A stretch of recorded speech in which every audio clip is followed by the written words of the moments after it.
ہر عبادت سے برتر عبادت نماز، ساری دولت سے بڑھ کر ہے دولت نماز، ہر عبادت سے برتر عبادت نماز۔ الحمد للہ رب العالمین والصلاة والسلام على سید الانبیاء والمرسلین، اما بعد فاعوذ باللہ من الشیطان الرجیم، بسم اللہ الرحمن الرحیم۔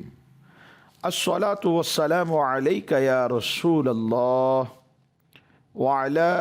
آلک واصحابک یا حبیب اللہ۔ الصلاة والسلام علیک یا نبی اللہ وعلی آلک واصحابک یا نور اللہ۔ سرکار دو عالم صلی اللہ تعالی علیہ وآلہ وسلم کا ارشاد پاک ہے، جس نے مجھ پر ایک بار درود پاک پڑھا، اللہ تبارک و تعالی اس پڑھنے والے پر 10 رحمتیں نازل فرماتا ہے، اور فرمایا اور جو مجھ پر 10 مرتبہ درود پاک پڑھے تو اللہ تبارک و تعالی اس پڑھنے والے پر 100 رحمتیں نازل فرماتا ہے، اور جو مجھ پر 100 مرتبہ درود پاک پڑھے اللہ تبارک و تعالی اس پڑھنے والے کی دونوں آنکھوں کے درمیان میں لکھ دیتا ہے۔ کیا لکھ دیتا ہے؟ فرمایا کہ اللہ تبارک و تعالی یہ لکھ دیتا ہے کہ یہ شخص نفاق یعنی منافقت اور جہنم کی آگ سے آزاد ہے، اور اسے بروز قیامت اللہ تبارک و تعالی شہداء کے ساتھ رکھے گا۔ صلو علی الحبیب صلی اللہ تعالی علی محمد صلی اللہ تعالی علیہ وسلم۔ پیارے پیارے اسلامی بھائیوں اور مدنی چینل کے ناظرین، یہ ہے پروگرام احکام نماز۔ ہم آپ کو اس میں خوش آمدید کہتے ہیں۔ حصول ثواب کی خاطر بیان سننے سے پہلے اچھی نیتیں بھی فرما لیجئے کہ فرمان مصطفیٰ صلی اللہ تعالی علیہ وآلہ وسلم ہے، نیت المؤمن خیر من عملہ، مومن کی نیت اس کے عمل سے بہتر ہے۔ مدنی چینل کے ناظرین، ایک حدیث مبارک میں نماز کے حوالے سے ارشاد فرمایا گیا، اللہ کے محبوب خاتم النبیین صلی اللہ تعالی علیہ وآلہ وسلم نے ارشاد فرمایا کہ اللہ تبارک و تعالی نے اپنے بندوں پر دن بھر میں 5 نمازیں فرض فرمائی ہیں، جو ان نمازوں کو قیامت کے دن اس طرح لے کر آئے، دنیا میں پڑھے گا تو قیامت کے دن لے کر آئے گا۔ کوئی بھی عمل ہے کرنا تو دنیا میں ہی ہے، کیونکہ آج عمل ہے، آج حساب نہیں۔ کل قیامت کے روز حضرت مولا المسلمین مولا مشکل کشا علی المرتضیٰ شیر خدا کرم اللہ وجہہ الکریم، آپ فرماتے ہیں کہ اس دن حساب ہوگا لیکن عمل نہیں ہوگا۔ تو ظاہر ہے دنیا میں عمل کرے گا، دنیا میں نمازیں پڑھے گا، دنیا میں روزے رکھے گا، دنیا میں صدقہ و خیرات کرے گا، ماں باپ کی رسپیکٹ کرے گا، حج فرض ہے تو وہ بھی ادا کرے گا۔ عمل تو اس دنیا میں ہی ہے، عمل کرے گا، پھر قیامت کے دن وہ اعمال ساتھ لے آئے گا۔ اب بات جب فرض نمازوں کی ہے، زندگی میں روزانہ کی بنیاد پر بندہ مومن پر 5 نمازیں فرض ہیں۔ فرمایا جو ان نمازوں کو قیامت کے دن اس طرح لے کر آئے کہ ان نمازوں میں اس نے لاپرواہی سے کسی بھی قسم کی کوئی کوتاہی نہیں کی، لاپرواہیاں نہیں برتی، جیسی نماز پڑھنی چاہیے تھی ویسی نماز پڑھتا رہا، اور وقت پر نماز پڑھی، کیونکہ نماز وقت باندھا ہوا فرض ہے۔ فرمایا جب ایسا حال ہوگا کہ ان میں لاپرواہی سے کسی قسم کی کوئی کوتاہی نہ کی ہوگی، تو اللہ تبارک و تعالی قیامت کے دن اس بندے سے عہد کر کے اس کو جنت میں داخل فرمائے گا۔ اور جو ان نمازوں کو اس طرح لے کر آئے کہ ان میں لاپرواہیوں سے اس نے کوتاہیاں کی تھیں تو اللہ تعالیٰ کا اس سے پھر کوئی عہد نہیں ہے۔ فرمایا چاہے وہ اس کو عذاب دے، چاہے تو معاف کر دے۔ اللہ کے نبی سرور دو عالم صلی اللہ تعالی علیہ وآلہ وسلم نے جامع ترمذی کی حدیث مبارک میں ارشاد فرمایا، اس حدیث مبارک کو سنن نسائی میں اور مسند امام احمد بن حنبل میں بھی ذکر کیا گیا ہے۔ فرمایا ان اول ما يحاسب به العبد یوم القیامہ من عملہ صلاتہ، فرمایا قیامت کے دن آدمی کے اعمال میں سے سب سے پہلے فرض نماز کا حساب کیا جائے گا۔ بات چونکہ حقوق اللہ کی ہے تو حقوق اللہ کے معاملے میں سب سے پہلے فرض نماز کا حساب لیا جائے گا، کیونکہ جب حقوق العباد کی بات آتی ہے تو دوسری حدیث مبارک موجود ہے، اس میں یہ فرمایا گیا کہ حقوق العباد کے معاملے میں سب سے پہلے قیامت کے روز قتل کے بارے میں حساب ہوگا کہ فلاں نے بندے کو قتل کیا تو کیوں کیا، اس کی وجہ کیا تھی۔ تو یہاں پر بات چونکہ حقوق اللہ کی ہے، قیامت کے دن آدمی کے اعمال میں سب سے پہلے فرض نماز کا حساب کیا جائے گا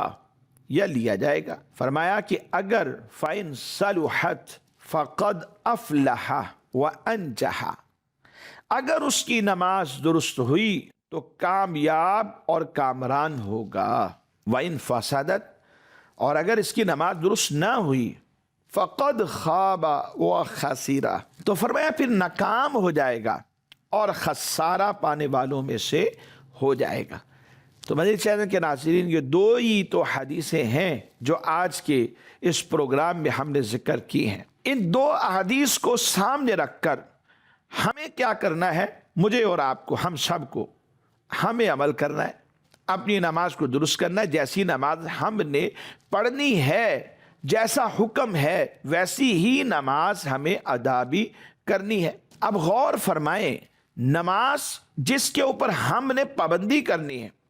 اس میں اتنی مشقت بھی نہیں ہے، لیکن پھر بھی اللہ تبارک و تعالیٰ جو مالک الملک ہے، دو جہاں کا مالک،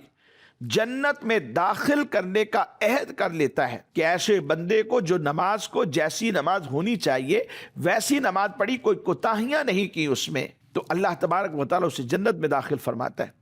پھر بھی ہم اس اہم عبادت سے لاپرواہی کریں تو یہ ایک مومن کی شان نہیں ہے۔ جیسی نماز ہے ویسی پڑھنی چاہیے، ہاں نہیں آتی تو سیکھیں۔ یہ احکام نماز، یہ پروگرام، یہ فضائل نماز جو کتاب آپ کو دکھائی بھی دے رہی، یہ کس لیے ہے؟ ظاہر سی بات ہے، ہمارے علماء نے، صلحاء نے یہ کتابیں اس لیے لکھی ہیں تاکہ ہم اس فرض کی ادائیگی میں اچھے طریقے سے کامیابی کے ساتھ اللہ کو راضی کر سکیں۔ یعنی جیسے نماز پڑھنی ہے ویسا علم حاصل کریں اور اس کے مطابق اپنی نماز پڑھ کر ہم اس دنیا میں ہی اللہ کو راضی کر لیں اور جنت کے مستحق ٹھہر جائے۔ مزید آخر میں ایک حدیث مبارک سماعت فرما لیجیے، پھر اس کے بعد ہم آج کے اس پروگرام میں چند ایک احکام نماز بھی شامل کریں گے۔ اللہ کے رسول صلی اللہ تعالی علیہ وآلہ وسلم نے ارشاد فرمایا جو شخص 5 نمازوں کی اس طرح پابندی کرے کہ وضو اور اوقات کا اہتمام کرے، رکوع اور سجدہ اچھے طریقے سے ادا کرے، اور اس طرح نماز پڑھنے کو اللہ تبارک و تعالی کی طرف سے اپنے ذمہ ضروری سمجھے کہ میں نے یہ کام ضروری کرنے ہیں، بس کرنے ہیں، تو فرمایا اس آدمی کو جہنم کی آگ پر حرام کر دیا جائے گا۔ دوسرے لفظوں میں میں اگر یہ کہوں تو غلط نہیں ہے کہ جہنم کی آگ اس پر حرام کر دی جاتی ہے، یعنی اس سے جہنم کی آگ کا ایندھن بننے سے بچا لیا جاتا ہے، اسے محفوظ کر لیا جاتا ہے۔ اس لیے مدنی چینل کے ناظرین، بہت ضروری ان احکام کی پاسداری کرنی ہے کہ جو نماز کے لیے ضروری ہے، جیسے مثال کے طور پہ نماز کی شرائط ہے۔ گزشتہ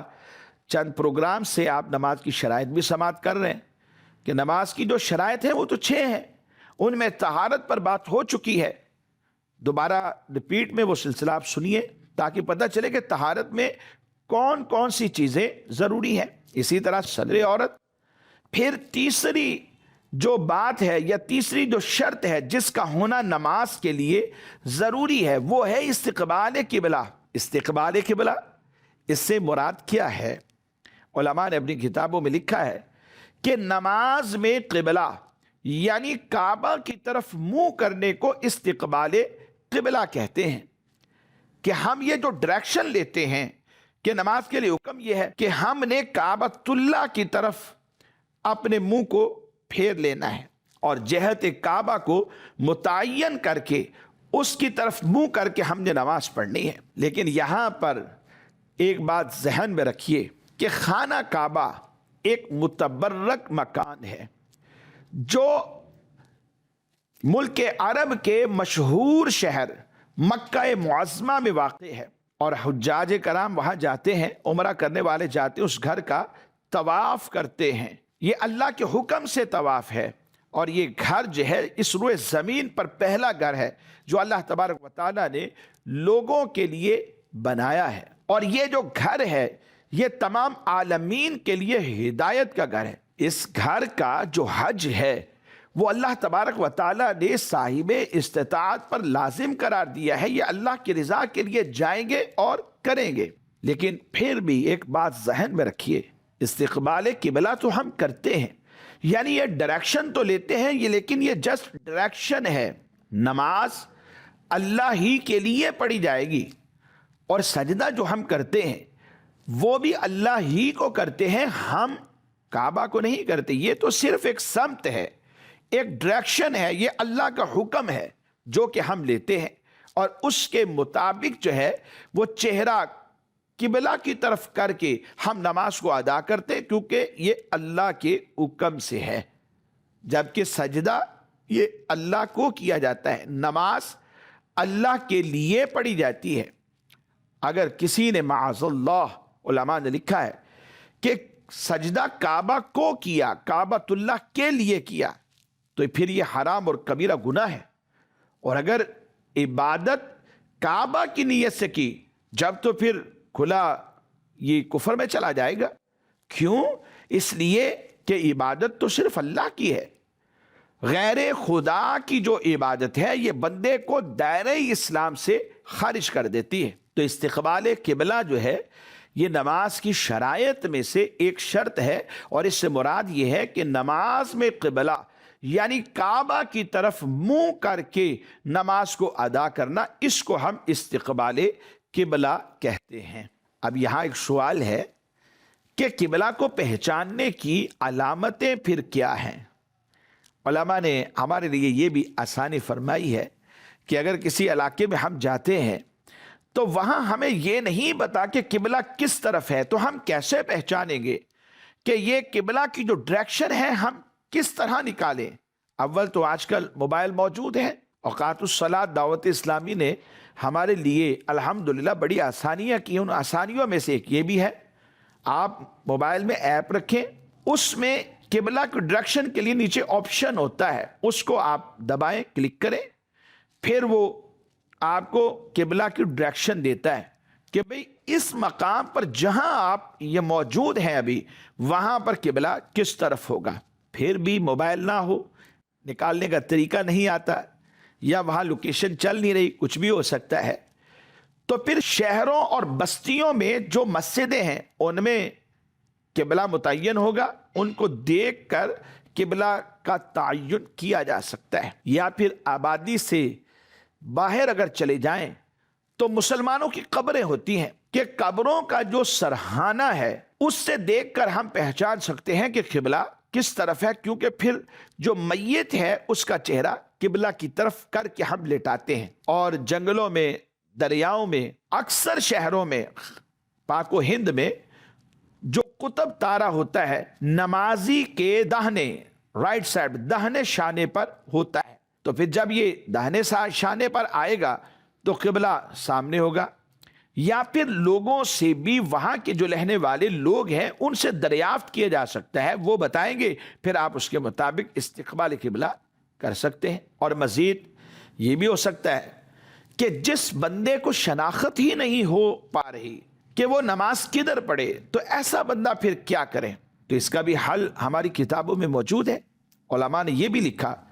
کہ اگر کسی شخص کو کسی جگہ پر قبلہ کی شناخت نہ ہو رہی ہو، یعنی وہاں نہ مسجدیں نظر آ رہی ہیں، نہ محرابیں نظر آ رہی ہیں، نہ چاند سورج اور ستارے نکلے ہوئے ہیں، یا ہیں تو صحیح مگر اس کو اتنا نالج نہیں ہے، اتنا علم نہیں ہے کہ یہ معلوم کر سکے. ضروری تو نہیں ہے کہ ہر بندے کے پاس اتنا نالج ہو، نہ کوئی وہاں ایسا مسلمان نظر آتا ہے کہ جس سے پوچھا جائے اور وہ بتا دے. تو ایسے کے لیے پھر شریعت مطہرہ نے یہ قانون رکھا ہے کہ یہ وہاں پر تحری کرے، یعنی دل میں سوچے، ذہن دوڑائے گا، دل میں خیال کرے گا، سوچے گا، دماغ میں خیال لائے گا، سوچے گا، تو جدھر اس کا دل جمے کہ قبلہ اس طرف ہے، بس پھر ادھر ہی منہ کر کے نماز پڑھ لے. اس کے حق میں پھر وہی قبلہ قرار پائے گا اور اس کی نماز ہو جائے گی. اگر فرض کر لیں ایسا بندہ جسے پتہ ہی نہیں چل پا رہا کہ قبلہ کس طرف ہے، یہ بغیر تحری کے، بغیر سوچ بچار کیے اگر نماز پڑھ لیتا ہے تو پھر اس کی نماز کا سٹیٹس کیا ہوگا؟ یاد رکھیں، جس شخص کو قبلہ کی شناخت نہ ہو اس پر لازم ہے کہ تحری کرے، سوچ بچار کرے، غور و فکر کرے. جس طرف دل جمے گا پھر وہ اس کے لیے قبلہ ہے، اس طرف نماز پڑھے، کیونکہ وہاں کوئی علامت بھی نہیں ہے، اب تحری کے سوا اور کوئی چارہ بھی نہیں ہے. ایسے بندے نے اگر بغیر تحری، بغیر سوچ بچار کیے کسی طرف منہ کر کے نماز اس نے ادا کر لی، حالانکہ حکم تھا کہ تحری کرے، تو علماء نے لکھا کہ پھر اس بندے کی نماز نہ ہوگی، اگرچہ کہ واقع میں اس نے قبلہ ہی کی طرف منہ کر کے نماز ادا کی ہو. اب یہاں پر ایک سوال اور بھی ہو سکتا ہے کہ اگر بندہ ایسا ہے کہ جو قبلہ کی طرف منہ کرنے سے عاجز ہے، یعنی خود سے نہیں کر سکتا، کوئی پاس ہو وہ اگر اس کو کروا دے تو ہو جاتا ہے، لیکن اگر ایسا وقت آ جائے کہ جب اس کے پاس کوئی بھی نہیں، اب یہ عاجز ہے کیونکہ خود کر نہیں سکتا، پاس کوئی ہے ایسا نہیں کہ جو اسے قبلہ کی طرف منہ کر کے لٹا دے، اور بندہ مریض ہے، اب ایسی صورت میں نماز کیسے پڑھے گا؟ تو علماء نے لکھا ہے کہ جو شخص استقبال قبلہ سے عاجز ہو، مثال کے طور پہ مریض ہے اور اس میں اتنی طاقت نہیں ہے کہ قبلہ کو رخ کر سکے، یا بیماری ایسی ہے کہ قبلہ کی طرف رخ کر نہیں سکتا اور وہاں کوئی ایسا بندہ بھی موجود نہیں ہے جو ادھر اس کا منہ کرا دے، تو ایسا شخص جس طرف رخ کر کے نماز ادا کرے گا اس کی نماز ہو جائے گی. یعنی اس کا رخ جس طرف ہے اسی طرف ہی یہ نماز ادا کر لے، پھر اس کی نماز ہو جائے گی. مدنی چینل کے ناظرین، آئیے آج کے اس پروگرام میں ہم ریکارڈڈ سوال بھی شامل کرتے ہیں. جس سوال چلائیے. میرا نام محمد ظہیر اتاری ہے. سوال یہ ہے کہ امام کا سری نماز میں جہری قرات کرنا کیسا ہے، اور اگر کسی امام نے ایسا کر لیا تو اس پر کیا حکم ہوگا؟ سری نماز یا سری نمازیں جن میں آہستہ آواز سے قرات کی جاتی ہے، نماز ظہر ہے، نماز عصر ہے، یہ دو نمازیں ایسی ہیں فرائض میں کہ جن میں آہستہ آواز سے قرات کی جاتی ہے.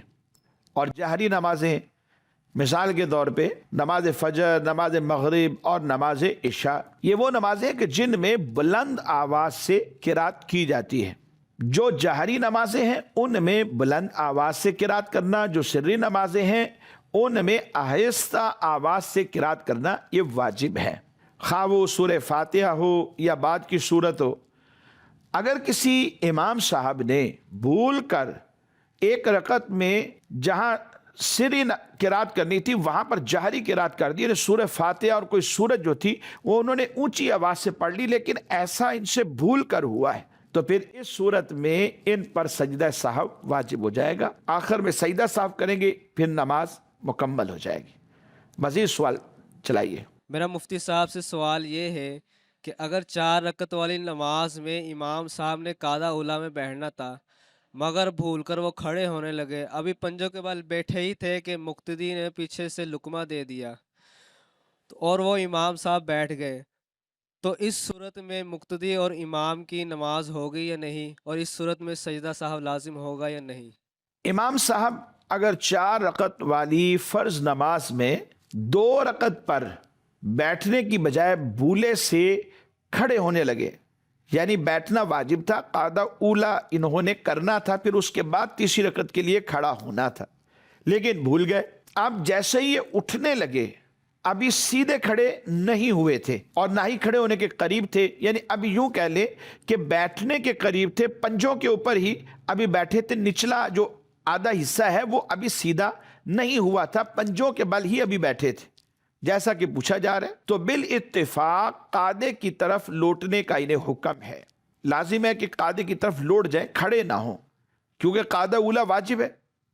اور مفتہ بھی اور راجح قول کے مطابق ان کے اوپر سجدہ سہو بھی واجب نہیں ہوتا۔ ایسی صورت میں اگر مقتدیوں نے امام صاحب کو یاد دلانے کے لیے فوراً لقمہ دیا ہے کہ ابھی امام صاحب سیدھے کھڑے نہیں ہوئے، پنجوں کے بل بیٹھے ہیں، تو امام صاحب کو لقمہ دینا وہ بھی جائز، اور امام صاحب کا اس لقمے کو قبول کر لینا وہ بھی درست ہے، اور ایسی صورت میں آخر میں سجدہ سہو بھی واجب نہیں ہوتا۔ مدنی چینل کے ناظرین، ہمارے آج کے اس پروگرام کا وقت اختتام کو پہنچا، ہم آپ سے اجازت چاہتے ہیں اور دعا گو ہیں اللہ کریم ہم سب کو ان احکام نماز پر عمل کی بھی توفیق عطا فرمائے، آمین بجاہ النبی الامین صلی اللہ تعالی علیہ وآلہ وصحبہ وبارک وسلم۔ ہر عبادت سے برتر عبادت نماز، ساری دولت سے بڑھ کر ہے دولت نماز، ہر عبادت سے برتر عبادت نماز۔